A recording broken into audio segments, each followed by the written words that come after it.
Nous avons été à Arzier et nous avons dit qu'on préparait le culte de ces dimanches ensemble. Je m'adresse à vous les enfants. Alors on dit aujourd'hui le dimanche, on appelle ça dimanche des rameaux. Et quand on parle des dimanches des rameaux, pour toi, tu penses à quoi? Ça évoque quoi en toi? Les rameaux. Tu penses aux rameaux? Oui. Merci, c'est juste. Qui d'autre? Quand on passe des dimanches des rameaux, quand on parle des dimanches des rameaux, ça évoque quoi d'autre en plus de rameaux?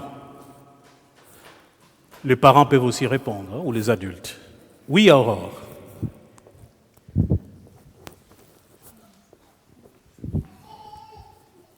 L'entrée de Jésus à Jérusalem. L'entrée de Jésus à Jérusalem. C'est juste. Quoi d'autre? Des branches. Des branches. C'est juste. Quoi d'autre? Dimitri. Aujourd'hui. Tu penses à aujourd'hui? Ah oui, pour le culte d'aujourd'hui, c'est vrai. C'est juste. Quoi d'autre? Les rameaux, l'entrée de Jésus à Jérusalem, les branches. Quoi d'autre? Les adultes. Oui, Monique. L'âne, qui est une monture royale quand même. Voilà, on pense à l'âne. Oui. C'est pas militaire. Bon, merci pour cette précision. Ça montre que tu es la catéchète. Oui, Jean-Michel. Beaucoup de joie. Beaucoup de joie. En quelque sorte, une fête. Une sorte de fête. Oui. Quoi d'autre? Le début du printemps, c'est ça? Ah, début de la semaine sainte. C'est juste. Oui. Ah, bon, on est un peu timide. Oui, tu veux dire, Jean-André? Non? Voilà, tout ce que vous avez dit là, c'est juste. Quand on parle de dimanche des rameaux, la montée de Jésus à Jérusalem, ou l'entrée de Jésus à Jérusalem, il y a des rameaux ou des branches, il y a l'âne, il y a aussi la foule, et ainsi de suite. Tout ça, ça nous rappelle un peu nos notions catéchétiques ou les différentes lectures que nous avons faites sur cet événement dans différents évangiles. Mais j'aimerais quand même attirer notre attention au fait que le texte de Luc qui relate ces récits, dans ces récits, il n'y a pas des rameaux. Vous pouvez le vérifier. Chez Luc, il n'y a pas des rameaux. Il n'y a pas d'entrée de Jésus à Jérusalem. On dit il s'approche, mais il n'entre pas à Jérusalem. Il n'y a pas de foule qui serait une quantité énorme de personnes qui ne reconnaîtraient pas Jésus. Non, on parle d'une foule de disciples. C'est quelque chose à préciser.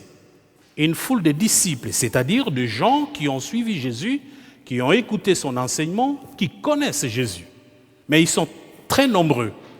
Mais ce n'est pas une foule de personnes qui ne connaissent pas du tout Jésus. C'est des précisions que Luc n'apporte pas.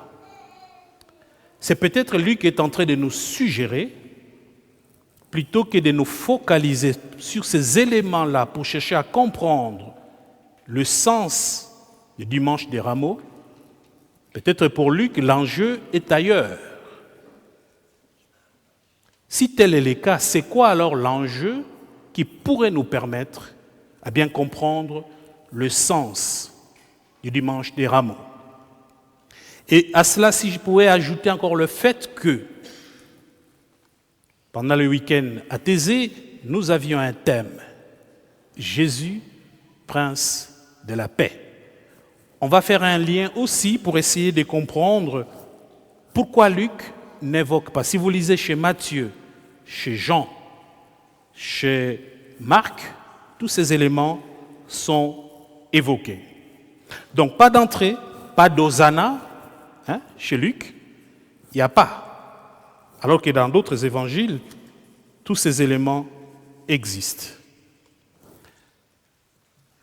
Alors la question que je me pose, si Luc fait ça, n'est-ce pas pour nous demander si vraiment nous comprenons le sens du dimanche des Rameaux? Y a-t-il un malentendu, une incompréhension dans la manière dont Luc nous présente et la manière de la réception des disciples de Jésus de ces messages ou la manière dont ils vivent cet événement? Alors, analysons progressivement ces textes et on verra 2-3 choses. C'est mal entendu, mais aussi à la fin, il y a une exhortation. C'est peut-être ça le point le plus important et on tâchera de faire le lien entre le thème et les dimanches aujourd'hui, sinon on ne vous aurait pas demandé de venir ce dimanche ici. D'abord, les disciples connaissent Jésus. C'est qui Jésus? C'est le fils d'un charpentier. Ah oui? Bon. C'est qui Jésus? Dieu, Voilà, c'est Dieu. Parfois, il faut s'arrêter à poser des questions. Oui? c'est celui qui est mort sur la croix. C'est celui qui meurt sur la croix. C'est quelqu'un qui s'est pensé bien. C'est quelqu'un qui sait bien penser, c'est ça? Oui. Très bien. Plein de sagesse, très intelligent. C'est Jésus. Qui n'a pas encore parlé? Toi, tu as déjà parlé. Oui. C'est celui qui est content aussi. Ah, Jésus, c'est celui qui est aussi content. C'est vrai. C'est vrai. Alors, Jésus, oui, C'est le Dieu des dieux. c'est le Fils de Dieu. Ah ben, comme tu as bien maîtrisé ton cours de... Bravo aux catéchètes, hein? Ça montre que vous faites bien votre travail. Les enfants, ils ne perdent pas leur temps avec vous. Alors, avant qu'il ne meure sur la croix, avant qu'on ne reconnaisse après qu'il est Fils de Dieu, avant qu'il n'apporte la joie de ceci, cela, Jésus a grandi dans son pays, dans sa commune, comme vous aussi les enfants. Et les gens qui l'ont connu, il avait ses 2 parents, il avait sa maman, mais aussi son père adoptif qui est Joseph. Et on disait que c'est le fils, et ce charpentier, le travail de son père, nourricier, Joseph. Et pendant 3 ans, il a passé son temps à faire du bien aux gens, à dire des belles paroles, il était sage, intelligent, à s'occuper de plus petits, n'est-ce pas? Il a passé son temps à faire des miracles, à guérir des gens, et ainsi de suite, à annoncer les pardons de Dieu, à parler, à dire aux gens que bientôt vous allez vivre quelque chose de différent que vous n'avez pas encore vécu, et ainsi de suite. Ça, c'est Jésus, tel qu'on les connaît, ceux qui l'ont suivi. Et ces jours-là, il demande à ses disciples d'aller chercher un ânon. Monique nous a dit, pas un cheval pour un général qui va en guerre, tout ça, triomphant. Non, il demande un ânon.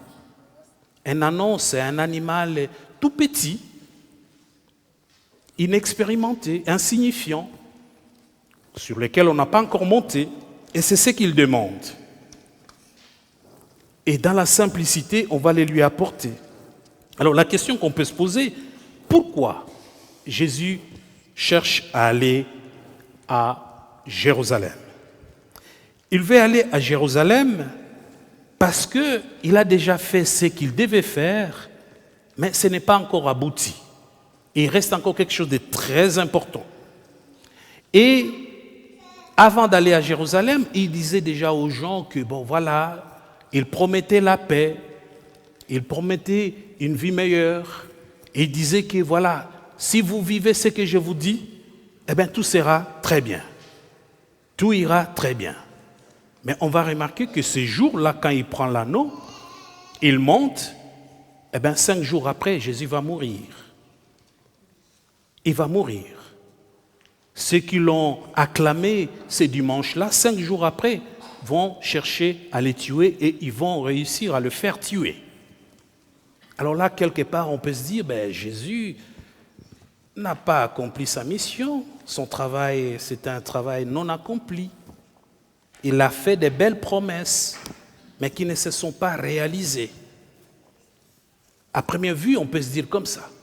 C'est comme toi, tu as des projets, tu dis, je vais faire ça, des bonnes intentions, mais quand on attend que tu réalises tout cela, ça ne vient pas, tu ne réalises pas. Alors, ceux qui ont te fait confiance, ceux qui ont vu ce que tu as fait, ceux qui ont cru à ce que tu as dit, ils sont très, très, très déçus. Très déçus. Alors, pour nous, adultes, et peut-être pour comprendre ce que je suis en train de dire, c'est un peu comme nos politiciens. Pendant les élections, la campagne électorale, les candidats viennent chacun avec son projet. Ils nous présentent le projet, ils vantent leur projet. Et nous y adorons, nous croyons en eux, nous faisons confiance en eux. Et puis on attend, une fois élus, on va les juger dans les actes, dans la réalisation du projet qu'ils nous ont vendu. Et s'ils ne les font pas, qu'est-ce qui se passe? On est très remonté contre. On est très fâché. Et on les interpelle. On leur demande de nous rendre compte de ce qu'ils nous ont dit. C'est un peu ça ce qui s'est passé avec les disciples qui ont acclamé Jésus ces jours-là. Ils ont mis toute leur confiance en lui. Ils l'ont vu opérer des miracles. Il a vendu un beau projet de société. Il leur a dit, ça sera comme ça, ça sera comme ça. Mais 5 jours après, ils voient que non, ce n'est pas le cas. Alors ils sont très remontés, très remontés. Il nous a floués. Il n'a rien réalisé. Alors, c'est là que ça devient intéressant par rapport à ce que j'ai dit, et je trouve Luc assez intelligent de ne pas mettre tous ces éléments-là. Parce que la fête, est-ce que le dimanche des Rameaux, on peut considérer ça comme une fête? Vraiment. Quand on sait que dans 5 jours, il va mourir. On a parlé de la Semaine Sainte. Ça inaugure la Semaine Sainte. Comment pouvons-nous fêter le dimanche des Rameaux comme un jour de fête, alors qu'on sait que dans 5 jours, notre Seigneur va mourir? Donc, Luc est très, très, très, très fin dans sa théologie. Alors, ce qu'il y a à comprendre, Jésus, c'est là le message que je vais partager avec vous, parce que certains d'entre vous ont posé la question, oui, prince de la paix, est-ce qu'il y a la paix au monde? Oui, prince de la paix, est-ce que nous avons en paix en nous? Oui, prince de la paix, est-ce qu'il y a de paix entre nous, copains? Il y a toujours des petites bagarres, de ceci, cela. Alors, s'il est le prince de la paix, pourquoi il ne fait rien? Pourquoi il ne restaure pas la paix dans ce monde? Ah, tu as une réponse, voilà. Peut-être que c'est parce que nous, on doit trouver notre paix. Nous, on doit trouver notre paix. Comment? Je ne sais pas. Tu ne sais pas. Très sage. Mais ce que tu dis est vrai. C'est une partie de la réponse. Merci. On peut l'applaudir, hein? Vraiment. Le message de Jésus pour essayer de répondre à ces malentendus, c'est quoi? C'est que Jésus a tout donné, a tout fait. La paix, la justice est entre nos mains. C'est là parmi nous. Il nous invite à faire la suite. Évidemment, nous sommes habitués, on est toujours content quand quelqu'un devrait faire des choses pour nous.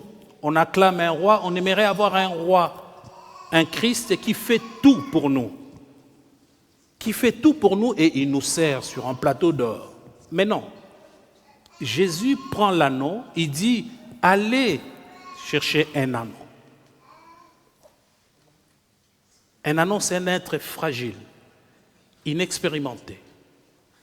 Donc Jésus vient nous chercher, nous qui sommes fragiles. Parfois on pense que ceux qui peuvent amener la paix dans ce monde, c'est des personnes extraordinaires et que nous sommes là juste pour les applaudir. Il vient chercher chacun de nous dans sa petitesse, dans son insignifiance, dans sa fragilité, pour que chacun de nous puisse les porter au monde et pour que le monde vive cette paix. Il veut faire de nous son instrument comme il l'a fait avec cet anon. Ça, c'est le premier message. Allez me chercher. Allez chercher un anon et amenez-le. On le lui amène et il monte dessus.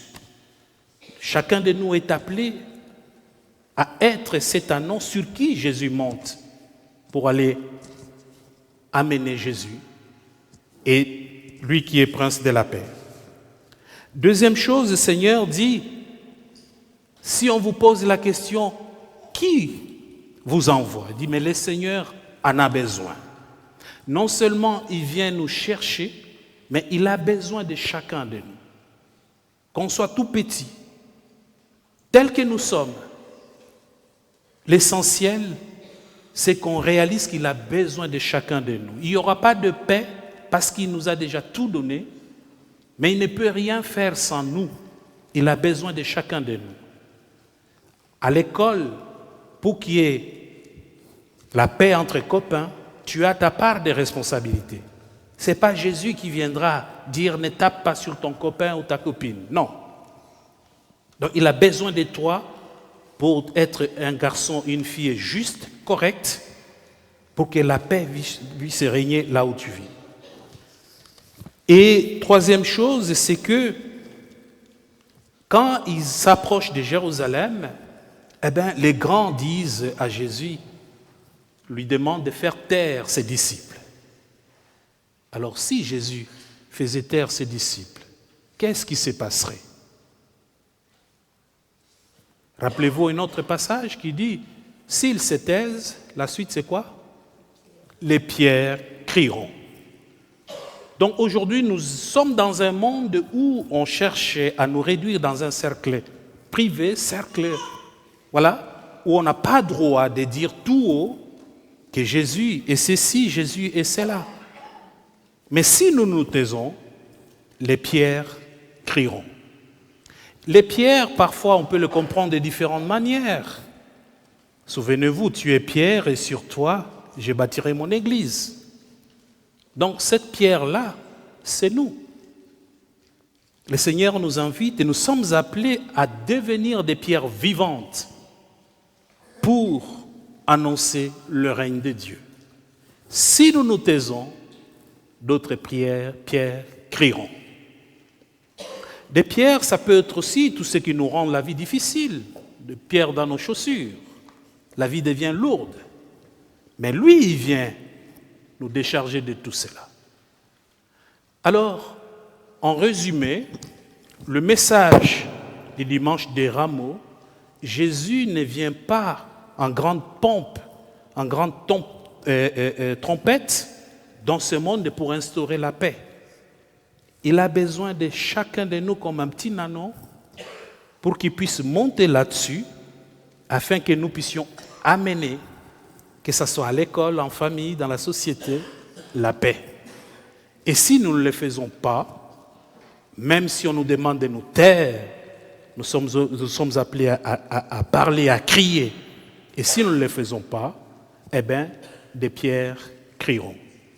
Alors le message des rameaux, c'est peut-être ça, c'est dimanche, pour chacun de nous. Il ne faut pas croire que Dieu va, avec une baguette magique, dire aujourd'hui la paix s'installe dans le monde et la paix va s'installer. Non. Il va utiliser chacun de nous.